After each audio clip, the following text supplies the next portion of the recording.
Welcome again to American Zarathustra. I'd like to say hello to everybody. I'm going to talk about some ideas that I've been thinking about recently. Just wanted to kind of make a statement and invite people to my show, to come on my show and discuss things.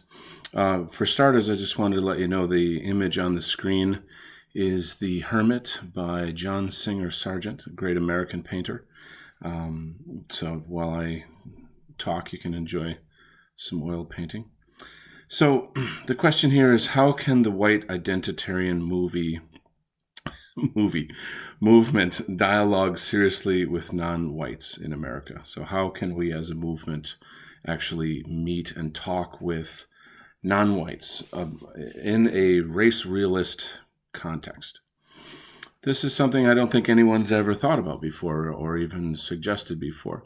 I'm gonna start off. I'm not one of these kind of hard ass alt-right inflexible people. Yeah, I feel the pain and the anger that most people feel about relevant issues and serious problems that we're having. But I don't feel that there's anything greatly constructive about it. Yes, it's natural and people feel angry in a justified way, yet that alone is taking us nowhere. And so that's why I'm trying to invite people on the show to talk about strategies that are positive. So I've been talking to people about that online and offline, and I'm just very interested in anybody who has a positive strategy and is coming from a race realist perspective. So my sociopolitical journey from liberal to alt-right over the last several years has been mapped out. It's mapped out the evolution of my perspective on the world as I come more and more kind of into the deeper truths of the world. Everything I've posted online has reflected this since I started teaching in a Muslim-owned school to Trump's win in 2016 to now. So that's an enormous range of experience that I've had. And frankly, a lot of people have asked me, like, what happened to you? How you've changed so much. Well, I'd like to share my current understandings of things. So it's December 13th, 2019. So a year from now, I might look back and say, oh, I was wrong or something. But, this is my current understanding. So firstly, to give context, many may find it contradictory to be a white identitarian when my son is biracial. I have a biracial son, and my nephews are also biracial. So to those on what I perceive as the far right, this is a cardinal sin, and therefore I can never be affiliated with. This is a critical demarcation line in my politics. While I advocate for white well-being and Europe for Europeans, I've been far more multicultural than most Americans. In no rational world, however, does white self-determination mean harm to non-whites. I've always thought of it as imbecilic to believe that love of your own culture means hatred of others. And honestly, I don't think anybody really believes that. I think it's only the anti-whites that are promoting that narrative. So the opposite's actually true. Whites are on a slow but steady path towards extinction for the benefit of non-whites. So knowing all the machinations of this paradigm, I still believe in the sovereignty and right of self-determination for all peoples, even the ones that are harming Western civilization. I believe all sensible people understand and agree with this. So let me backtrack a little bit. My uncle was in a biracial relationship, which tied my family to the Caribbean, where I've traveled many times. I took a deep interest in Asian philosophy, art, and martial arts in high school and spent 5 years living in Asia. I taught English as a second language to numerous immigrant groups in New York City for 3 years, and I've enjoyed the buffet of culture that, in places like New York City. I enjoy culture, and I enjoy music, art, food, people of different perspectives. So I taught art in inner city schools and multi-ethnic neighborhoods for 13 years. One of these schools was run by Muslims as well. So that was an eye-opener. I was an educational consultant on the tribal council of my local Native American Indian government, and I ran a Native American art gallery for some time as well. So Through that, I was involved in the World Indigenous Peoples Day at the United Nations, and I made this activism the topic of my master's degree. Not something a lot of people in the alt-right could say, I guess, right? So I've done a tremendous amount of work over many years for non-white communities, and I've been greatly enriched from it. However, now I see, why am I not doing that for my own community? I've learned a lot about sovereignty through the Native Americans. I learned a lot about, the problems of the Black community by teaching Black children. I learned about the way Islam works, or rather doesn't work in Western civilization, by working in their communities. Yet at the same time, meeting individuals that are born and raised into the Muslim ideology that seem to be extremely wholesome and good-hearted people. So it's quite a lot of cognitive dissonance there. Anyway, I've learned very, very much firsthand, whereas I think most people get their information through media. So I've had first-hand accounts in these things, is what I'm trying to say. So all this has kind of led me to become identitarian. Anyway, as a result, I stand with sort of one foot in the white identitarian world and the other foot in the multicultural world. As a result, I can bring a different perspective to the white identitarian movement. And again, my intention is always pure. It's always good. It's, yes, I am putting, how do I say, in North America, I feel, there's a lot of people that have been here for very long. They're invested in this culture. They're essentially Westerners. They're Americans. They're citizens. So yes, we may be racially different, culturally different, but we're living here together. So, to some extent, I think we'd better start talking about that as a movement. None of us, we're very insular. We're in our own echo chamber. So I think it seems to me like it's time to kind of go outside of that. And there's some great people to talk to and learn things from. So contact me, get on my show, and let's discuss this. So to clarify for people unfamiliar with white identitarianism, the movement is commonly known as the alt-right. However, the enemy of whites often skew this title, and the alt-right itself has changed so much over the past several years. I would say that it's now kind of collapsed in on itself, partly as a political hit job, or several political hit jobs, and but also through infighting with people in the movement that are, from my perspective, extreme right. And I don't even really consider some of their views to be right-wing in a sense. So this is in large part due to the people of ill will that hold views too extreme for the alt-right, people who invariably have toxic personalities, and the rest of us disavow that. So as a result, I've sought out people in the white well-being sphere that are of goodwill, who have realistic plans on how we can move forward facing the challenges against globalism. So I'm constantly in a state of investigation, and I'm looking into who in the movement has imagination and courage and gumption to lead us in a healthy direction. So speaking for myself, such a direction would have to include a worldview that my biracial son and nephews can be a part of. It would have to be a world in which people of color who sincerely align with the principles of the United States Constitution can live in peace and prosperity. Their prosperity is our prosperity, by the way. If their communities are strong, I think we're all stronger for it. It would have to be a worldview where Native American treaties are protected and enforced. It would have to be a worldview in which whites have alliances with conservatives of other races. I've always felt that whites and Asians really need to get together and get to table and talk and develop a kind of affiliation or something. I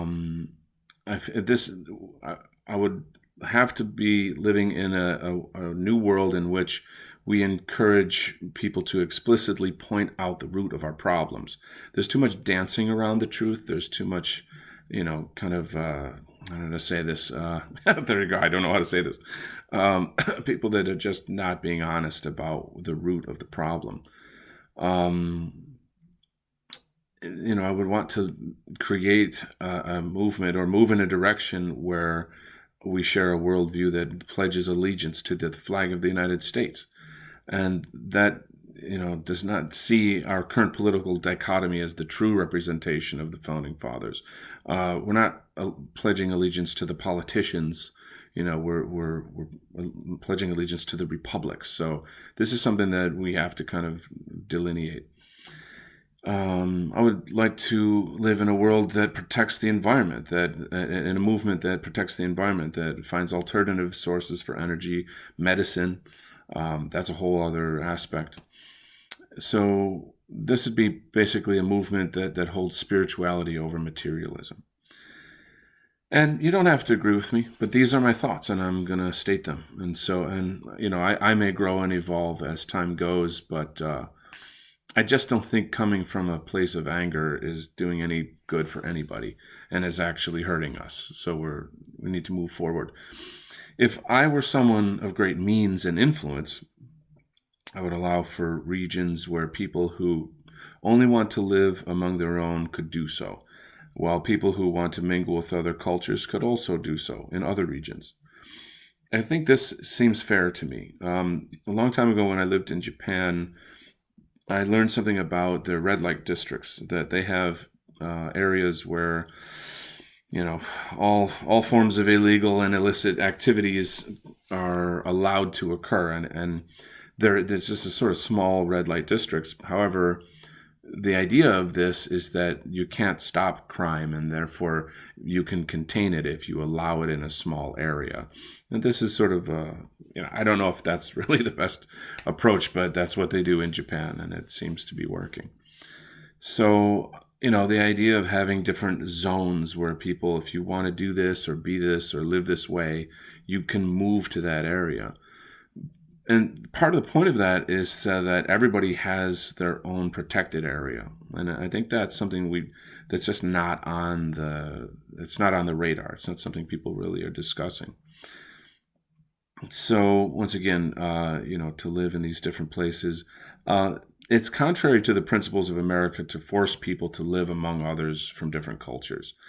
It's arguably criminal to formulate policies and laws that force one group of people to integrate with others.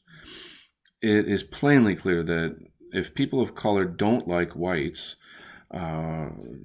police and schools and institutions, etc., for whatever reason, they should not have to live with us. It immediately becomes clear, however, that non-white communities need whites to pay the taxes from which their benefits come. They need whites for the clean and safe communities they run, the schools, the job opportunities we have, etc. So as such, people of color who want to live among whites should, to a reasonable extent, acclimate to our cultural norms in our communities. So if this cannot be done, white communities should have the ability to protect themselves from harmful influences. So these things are kind of, carefully worded in the sense that, there's not all harmful influences are from people of color. I mean, there's whites that are, making meth and selling it at schools, so this is something to be worked out. So people of color who want to live among whites, I think that if they acclimate to our cultural norms, that would work. I think that would work. And so many already do. It's just they're not in the news, So for people uneducated on the mountains of data on violent crime, this may seem like an unreasonable premise. For people unaware of the hard data on the globalist agenda and how it directly affects our lives, this may seem overblown. However, this is a conversation for educated and rational adults. This platform would be for people seeking solutions based on acceptance of the facts. So I'm not inviting people on to debate things. That's everywhere else. This is for people who are already woke in this regard. So in a sane world, where people unemotionally dealt with hard data, this would be a very short and simple conversation. I think if we were just all real honest about ourselves and the realities of our communities, we could find a solution fairly quickly. And in all fairness, I want to say that, I think racism is just a kind of a weird abstraction in the sense that, how do I say this? Like, if I turn the tables on myself, okay, let's say Catholics ran, I forget what you call these, but they're basically the schools in which, reform schools, where they took Native American children away from their families and tried to, as they say, save the man, kill the Indian or something or other. It's basically the North American genocide. It's one of the most disgusting, heinous things in history, in American history, and it's just purely evil. I hate it. So I'm really disgusted by that. But let's say if a Native American person or anybody came to me and said, "Oh, well, you're responsible for that." No, I'm not. No, I'm not. How in any way whatsoever am I responsible for that? I didn't do any of those things. So that's racism against me. So therefore, if I'm asking people not to be racist towards me, I have to do the same in return. I have to say, like, okay, yeah, 50% of violent crime comes from 13% of the population, African Americans. So when I'm, at a high school reunion or at the club or at work or something, and I'm dealing with African Americans, I'm judging them case by case, individual by individual, by their behavior. I guess some arguments could be made about group behavior and DNA and these things, but I think this is a thing. I know have known and know lots of Black people that are perfectly decent people, and maybe more decent than some other people I've known. So this is very mushy in this sense that I've had this. I want to have more discussions on the topic of individuals versus groups. Okay. So these are some things I'd like to cover here. So racism against whites is open and rampant in society now. Whites feel it acutely and naturally are both very fearful and angry about it, as anybody would be in this situation. So the alt-right would not exist if it weren't for these realities, you see. I suppose, how can I put this? I propose people of color who are of goodwill to come to me for discussion on this. And we'll do this here on this show. Now, granted, I'm small potatoes. I don't have a huge following. But, that doesn't matter. We need to come to table and have some conversation. So I will not be popular with the extremists on either side of, the far right or the far left of the political spectrum. But considering the socio-political barometer and the cultural crisis that we're in now, I really believe we seriously need to start having constructive conversations on what is best for everyone.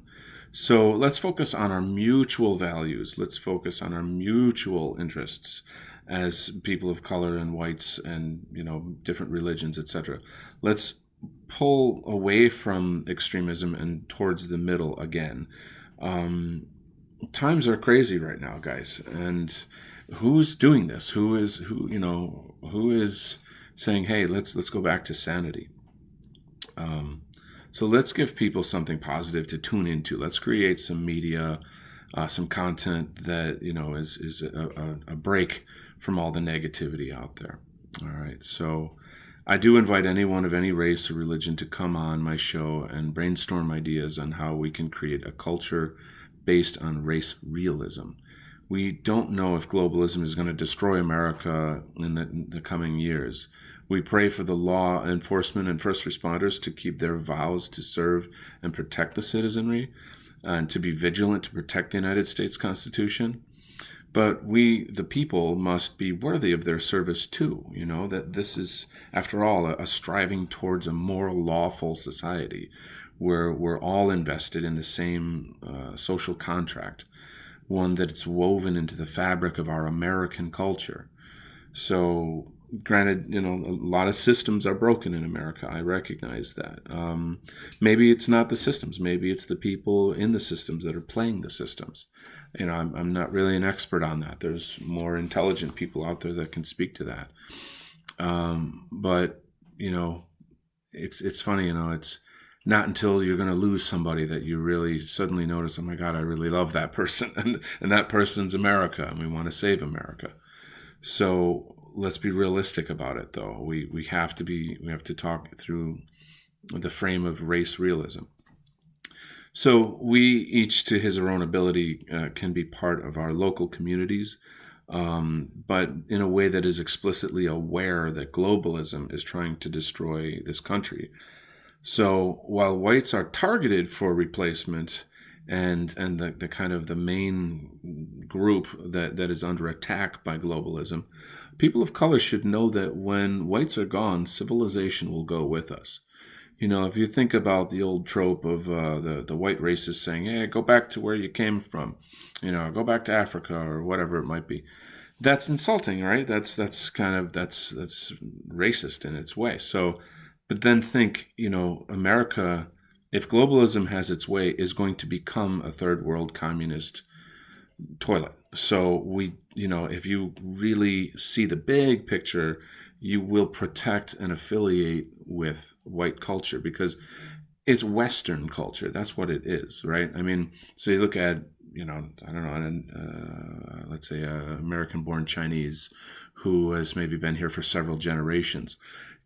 Yeah, maybe your family has Chinese aspects or culture or something to it. But if you if you speak English and you have all the values that any other American has, you are a Westerner now. You see, so I'm not trying to say one's better than the other. A whole other topic of discussion is, I think it would be great if the West and the East could take their best components and combine them, and that would be like a super society. Now, I'm triggering the far right by saying that. I know there's a lot of people in the white well-being sphere that maybe wouldn't want to hear that. But, over time, cultures learn and grow and they amalgamate to each other. We borrow and share. I'm certain a lot of Western civilization was learned through, contact with other cultures. So, that's just a natural, organic thing. So anyway, if you'd like to be on the show, reach out to me at AmericanZarathustra@gmail.com. AmericanZarathustra@gmail.com. Thanks for tuning in, folks. I wish you very well. Have a wonderful and safe weekend. Long live America.